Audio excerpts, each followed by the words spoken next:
इसके बाद मैं आ गया हूँ मेहरानगढ़ फोर्ट देखने के लिए। इस किले का निर्माण 1459 में राव जोधा द्वारा करवाया गया था और यह जोधपुर का एक बहुत ही फेमस किला है, जिसको आप पूरे जोधपुर में कहीं से भी देख सकते हैं। और इसकी छत से आप जोधपुर के ब्लू सिटी को भी देख सकते हैं और यहाँ से पूरा शहर आपको बहुत ही शानदार नज़र आता है।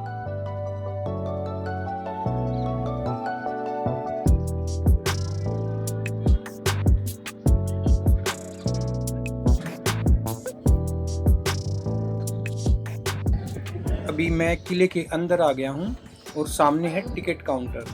यहाँ से आप किले में घूमने और लिफ्ट को यूज़ करने का टिकट भी ले सकते हैं। यह लिफ्ट आपको टॉप फ्लोर तक पहुँचाती है, जो कि करीब 8 से 9 मंजिल ऊंची इमारत के बराबर है।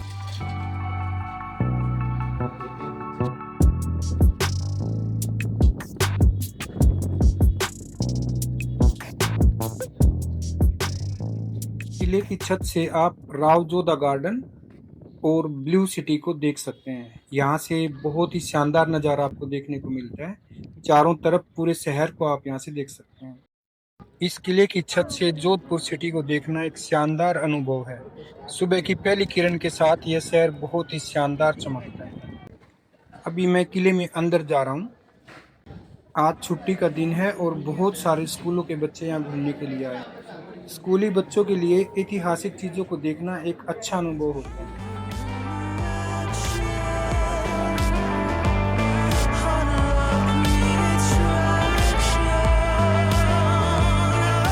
यह पालकी गैलरी है और सामने आप महाडोल पालकी देख रहे हैं, जिसे गुजरात के गवर्नर से युद्ध में जीता गया था। इन पालकियों को उस समय की रोल्स रॉयस गाड़ियों के बराबर समझा जाता था। इस पालकी पर सोने की कढ़ाई की गई है। सामने आप कुल देवी की प्रतिमा देख रहे हैं।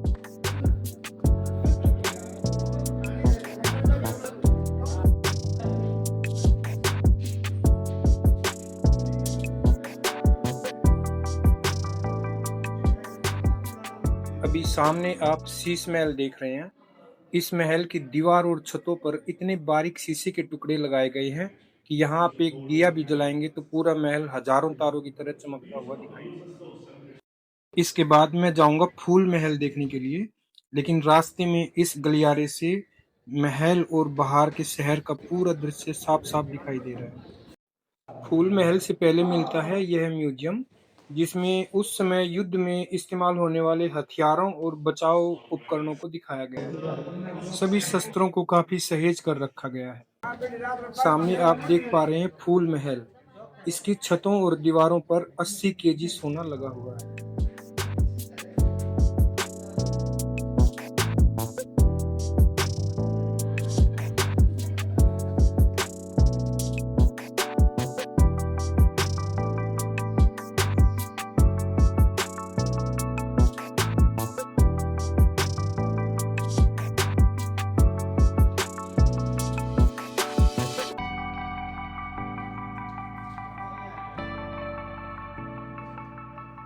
सामने आप एक और म्यूजियम देख पा रहे हैं।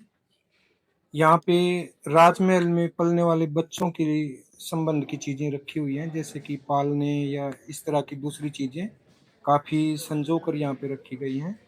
पूरे म्यूजियम को बहुत अच्छे तरीके से बनाया है और रख रखाव किया गया है। इसके बाद मैं महल के बाहर आ गया हूँ और यह महल के बाहर का दृश्य है। बहुत ही शानदार महल है और बहुत ही उम्दा तरीके से इसको बनाया गया है। इस महल में एक शानदार क्राफ्ट बाजार भी है, जहां से आप राजस्थानी कल्चर और आर्ट की क्राफ्टेड आइटम्स को खरीद सकते हैं और यहाँ पे आर्टिस्ट को लाइव काम करते हुए भी देख सकते हैं। महल में एक छोटा सा मंदिर भी बना हुआ है, जो कि बेहद शानदार है। इसके बाद मैं महल के एग्जिट गेट की तरफ आ गया हूँ और सामने है क्राफ्ट बाजार। अगर आप आर्ट के शौकीन हैं और खरीदारी करना चाहते हैं तो यह आर्ट बाजार आपके लिए है। यहाँ बहुत सारी वैरायटी की चीजें आपको मिलेंगी।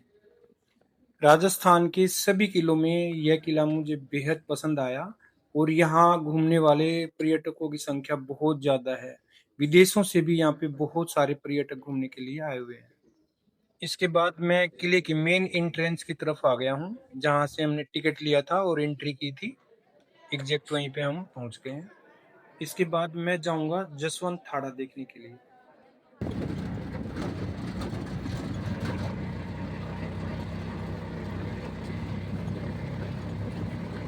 जसवंत थाड़ा मेहरानगढ़ फोर्ट के बिल्कुल पास में ही बना हुआ है और आप ऑटो से 5-7 मिनट में वहां पे पहुंच सकते हैं। जसवंत थाड़ा जोधपुर में संगमरमर पत्थर से बना एक स्मारक है जिसे मारवाड़ का ताजमहल भी कहा जाता है। यहाँ बहुत ही नॉमिनल सा एंट्री टिकट है। अंदर एंट्री करते ही सबसे पहले मिलता है यह प्यारा सा फाउंटेन और संगमरमर से बने इस स्मारक का बहुत ही बढ़िया व्यू यहाँ से आ रहा है। यहाँ एक छोटा सा बगीचा है और एक छोटा सा तालाब है। इस तालाब को देवकुंड कहा जाता है और पुराने समय में धार्मिक अनुष्ठानों में इसका उपयोग होता था।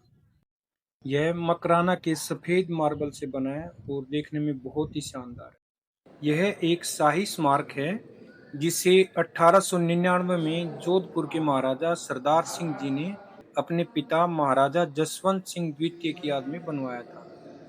अंदर का माहौल बेहद शांत है और आपको एक अलग ही वातावरण यहाँ पे मिलता है। राठौर वंश के महाराजाओं के चित्रों और उनकी यादों को यहाँ संजोकर रखा गया। इसके बाद मैं जाऊंगा उमेद भवन पैलेस देखने के लिए, लेकिन रास्ते में मुझे मिला यह घंटाघर।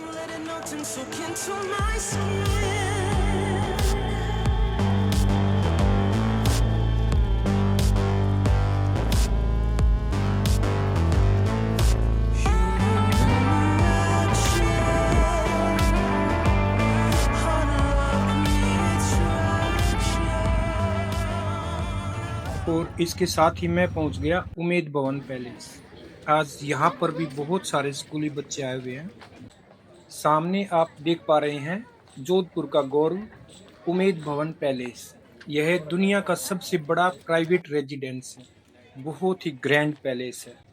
पैलेस के सामने है एक विशाल बगीचा जो कि बहुत अच्छे तरीके से मेंटेन किया गया है। पैलेस में एंट्री करते ही सामने मिलता है मिनिएचर मॉडल, जिसको देख के आप अंदाजा लगा सकते हैं कि यह महल कितना विशाल हो। महल के कुछ हिस्सों को म्यूजियम में बदला गया है और इसमें बेशकीमती चीजों और चित्रों को प्रदर्शित किया गया है।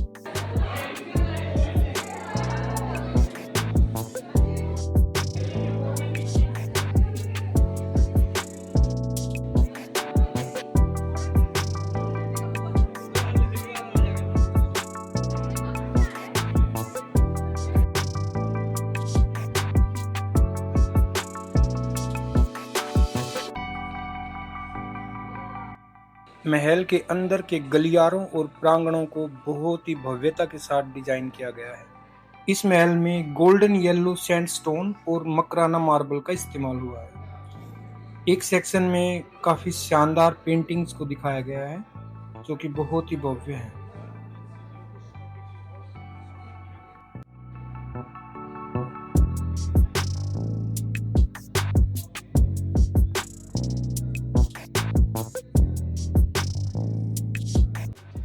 थोड़ा आगे जाके एक भव्य प्रांगण और सेम वैसा ही एक और गलियारा देखने को मिला। बहुत ही बढ़िया नक्काशी इसके ऊपर की गई है और सामने क्लॉक टावर भी दिख रहा है। बाहर में कुछ आर्ट और क्राफ्ट की दुकानें भी हैं अगर आप शॉपिंग करना चाहें तो। महल के इस हिस्से में विंटेज कारों का कलेक्शन देखने को मिलता है। यहाँ बहुत सारी कार हैं और इनको काफी सहेज कर रखा गया है। अलग अलग कलर की और अलग अलग टाइम की बहुत सारी कार यहाँ पे हैं।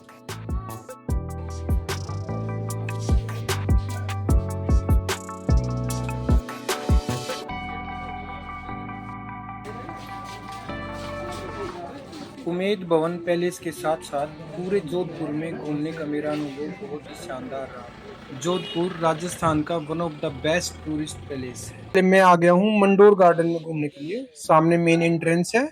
एक टॉय ट्रेन आप देख रहे हैं जिसका टिकट लेके आप पूरे गार्डन का राउंड ले सकते हैं। यह गार्डन जोधपुर से 9 किलोमीटर दूर है और पुराने समय में मारवाड़ की राजधानी हुआ करता था। सामने आप महाराजा तख्त सिंह की प्रतिमा देख रहे हैं। सामने आप एक बड़ा सा कलरफुल म्यूजिकल फाउंटेन भी देख रहे हैं। मेरे पीछे आप जो छतरियां देख रहे हैं इनको शाही छतरियां कहा जाता है। इनको मारवाड़ के महाराजाओं की याद में बनाया गया था और हर एक छतरी का अपना एक अलग इतिहास है। एक एक राजा के लिए एक एक छतरी को बनाया गया है। इनको लाल बलुआ पत्थर से बनाया गया है और इन पर बेहद शानदार नक्काशी की गई है। सूर्य की रोशनी में ये बेहद सुंदर चमकती हैं और बहुत आकर्षक लगती हैं। पिलर्स और छत पर बेहद शानदार नक्काशी की गई है। इसके अलावा गार्डन में कुछ मंदिर भी बनाए गए हैं और पूरा गार्डन बहुत ही शानदार तरीके से बनाया गया है। म्यूजिकल फाउंटेन में रात को शो होता है, जिसको आप मिस करना बिल्कुल ना भूलें। इस पहाड़ पर भी एक कृत्रिम झरना बनाया गया है और इस पूरे परिसर में आपको ढेर सारे लंगूर बंदर घूमते हुए जरूर मिलेंगे।